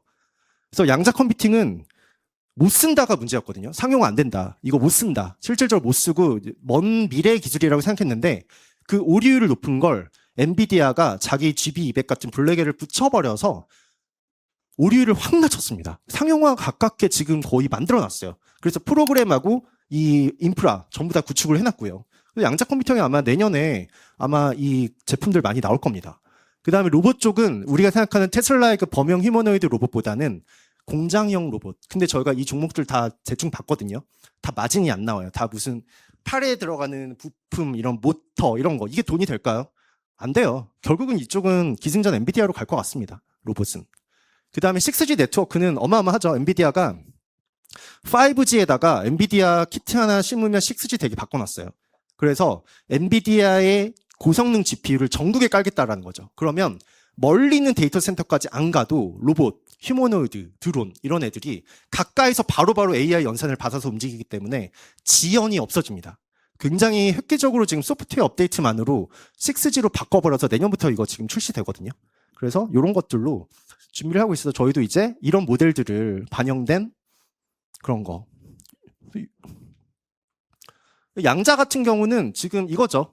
QPU가 이제 양자 컴퓨팅을 만드는 애들인데 요거를 엔비디아가 이 그 NV 큐링크 요걸로 슈퍼컴퓨터랑 붙여버렸습니다.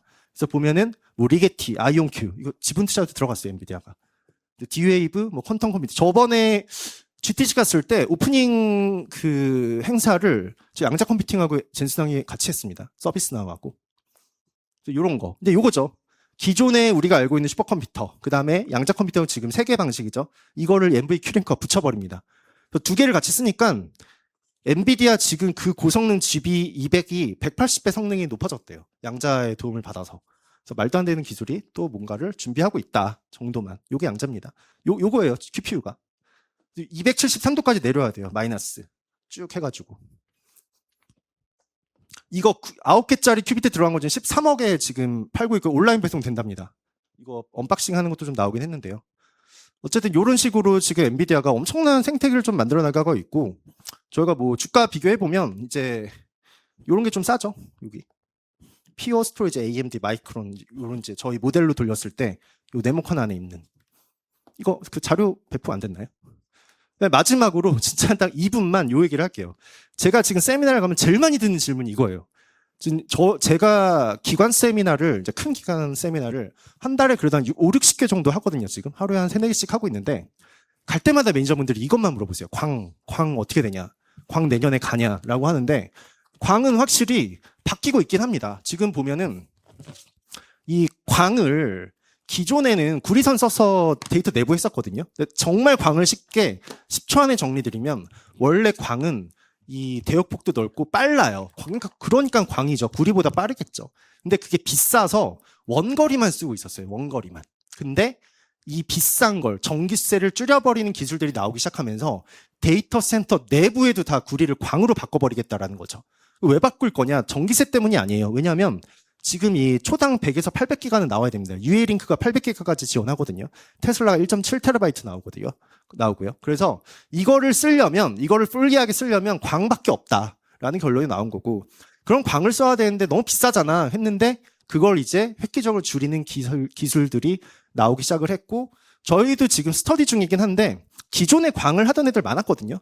헷갈리시면 안 돼요. 이런 애들을 기반으로 누가 저전력 모델을 내놓냐, 이게 지금 핵심인데, 현재 이거를 좀 박차해서 가해서 좀 하고 있는 애들이 크레도 테크놀로지, 그 다음에 코이어런트, 그 다음에 마벨 테크놀로지, 요 정도로 조금 좁혀지는 것 같긴 합니다. 저희도 아직 뭐 종목을 언급드릴 정도의 아직 스터디는 아니고요. 그래서 이런 쪽으로 좀 보면 확실히 내년에도 이런 부분들이 약간 드라이브를 걸 수 있는, 그래도 뭔가가 좀 남아있다 정도를 말씀드리면서, 정말 긴 시간이었지만 네, 들어주셔서 감사하고요. 질문 시간이 아마 조금 있는 것 같아서 필요하시면 질문 좀 받도록 하겠습니다. 네, 그럼 바로 질의응답 이어가도록 하겠습니다.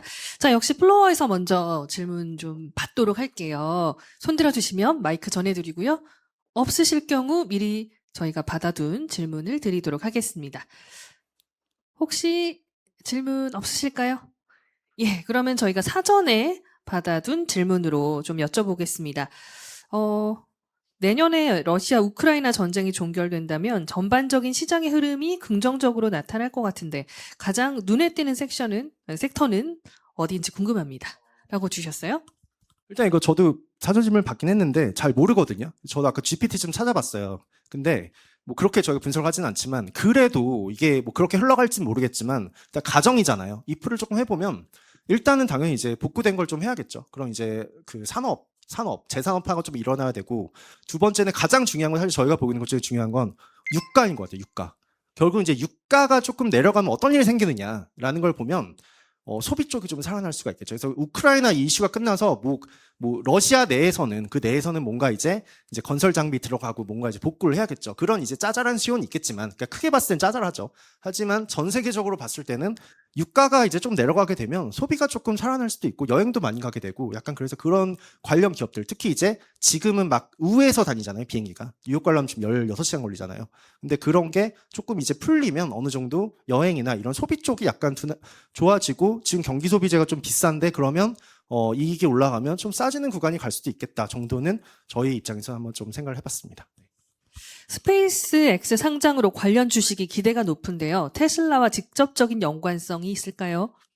일단 직접적인 연관성이 없다고도 못 말씀드리고 있다고도 할 수는 없을 것 같아요. 왜냐하면 이제 지분 관계만 놓고 봤을 때는 사실 독립적인 회사잖아요. 그렇기 때문에 스페이스가 돈 번다 그래서 테슬라가 막 돈을 버는 구조는 아닙니다. 하지만 그거를 가지고 있는 게 일론 머스크였고 그분에 대한 지도력 이런 게 일단은 높게 평가가 되고 있고 둘이 산업을 연계해서 쓸 만한 게 뭐 에너지 저장 장치나 이런 거 하겠다고 했었거든요. 언급했었어요 이미. 그렇기 때문에 그 부수적인 뭔가 지금 테슬라 하고 있는 산업을 스페이스 X에 붙여서 활용을 할 수가 있는 그런 것도 있고 단지 근데 약간 단점이라고 보면 개중에는 테슬라를 스페이스 X 때문에 사신 분들도 계세요.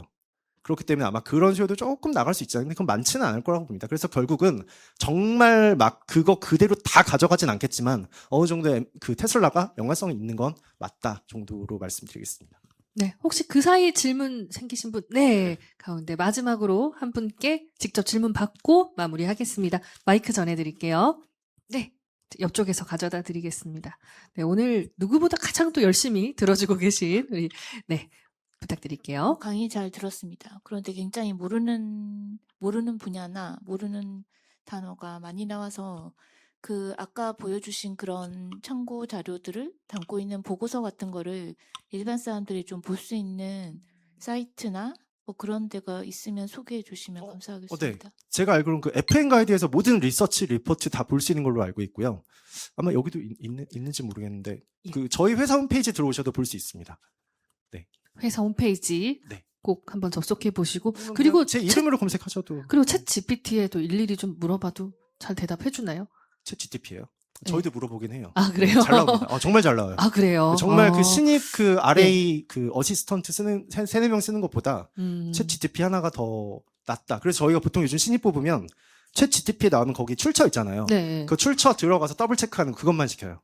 저게 진짜 맞는 거냐. 어쨌든 100% 가끔 높아야 잘못된 되니까. 오류가 네. 있으니까. 그거 검증하는 게 이제 신입의 역할이 좀 돼가고 있긴 합니다. 네, 알겠습니다. 저희 부장님 또 네, 한번 질문. 예, 네. 질문이 좀 없으셔서 저도 궁금한 게 있어서 그 뭐 아까 말씀하셨다시피 제2의 엔비디아를 찾아라였는데 결론은 엔비디아만한 게 없다라는 결론이신 거죠? 하지만 이제 성장률로만 놓고 보면 엔비디아는 성장률이 둔화됐거든요. 그 엔비디아급은 아니지만 그래도 성장률이 나올 게 뭐냐라는 걸 보면 엔비디아를 대체할 기업은 나오진 않을 거예요. 하지만 엔비디아가 이미 인프라를 깔아놨기 때문에 내년에 그래도 항상 지금 캐펙스 투자가 제일 많은 게 절반 정도 안 되는 건 GPU거든요. 대부분 지금 캐펙스 투자를 할 때 GPU 투자를 하지만 나머지 그러면 한 45%, 50%는 어디냐? 전력하고 네트워크예요. 그래서 아까 말씀드린 저전력 기업들, 전력 기업들하고 네트워크 기업들, 이 서버를 연결하거나 전력 효율성을 이뤄내거나 크레드 테크놀로지와 같이 뭔가 데이터 센터 내부에 연결하는, 그래서 저전력, 저지연 이쪽이 성장률은 매우 높을 거라고 보고 있고, 광도 사실 이 중에 하나거든요. 광도 그 중에 하나이기 때문에 네트워크이기 때문에 어쨌든 돈은 많이 흘러 들어가고 많이 굴러다니는 데서 수익이 발생하는 거고, 지금 전 세계 모든 자산이나 이 달러 투자는 그 AI 쪽에 투자가 되고 있는데 거기에 40%를 차지했던 GPU는 이미 수익률이 둔화되고 있으니까 성장률이 주가 성장률이 둔화되고 있고 지금 이제 뜨고 있는 애가 사실 저전력 저전이죠. 결국은 이 병목 현상을 어떻게 처리할 거냐 이쪽에 약간 집중되면 사실상 뭐 제2의 엔비디아급이 나타나진 않겠지만 주가 수익률만 놓고 보면 그런 기업들이 엔비디아의 처음에 나왔던 수익률 같은 모습이 나올 수도 있을 것 같다라고 저희도 보고 있긴 합니다. 그 한 가지 더 여쭤보면 저도 양자 컴퓨터 ETF를 가지고 있는데 그 많이 빠져 있더라고요. 근데 지금 말씀하신 대로 하면 양자 컴퓨터가 그 뭐 엔비디아하고 어떤 저기 코어를 통해서 좀 재조명될 수 있을 것 같다는 생각이 좀 들긴 하는데 지금이 그러면 지금 정도에는 조금씩 분할 매수나 이런 것들도 뭐 좀 맞다고 보시는 건지. 저희는 맞다고 봅니다. 네, 뭐 맞출지는 모르겠지만 어쨌든 저희도 양자 처음 나온 사람들 투자할 때 저희 INQ 제일 많다면서요. 한국에서 지분이요. 제일 많아서 야 진짜 이거는 AI 끝까지 왔구나. 이게 진짜 큰일 났다라고 했었는데 어느 날 갑자기 지난 몇 달 안 됐어요. 딱 2달 전에 엔비디아가 DC에서 양자를 갑자기 붙여버리는 지금 컴퓨터가 붙여버리는 기술을 내놓고 관련 소프트웨어 내놓고 지분 투자까지 해버리니까 엔비디아가 하면 또 뭔가 나오거든요. 그런 이제 기대를 해볼 만한 그 근거가 나왔다는 거죠. 저희는 재무적인 근거가 나왔다라고 보고 있기 때문에 저희도 아까 말씀하신 양자 ETF, 키티엠 뭐 이런 거 있잖아요. 그런 거 예, 저도 좋게 봅니다. 그거를 몰빵하는 것보다는 이제 아까 말씀드렸지만 이제 다 같이 이렇게 네, S&P 500 투자하시면서 네, 엣지만 하시죠. 네. 네. 살짝 앞쪽으로. 네.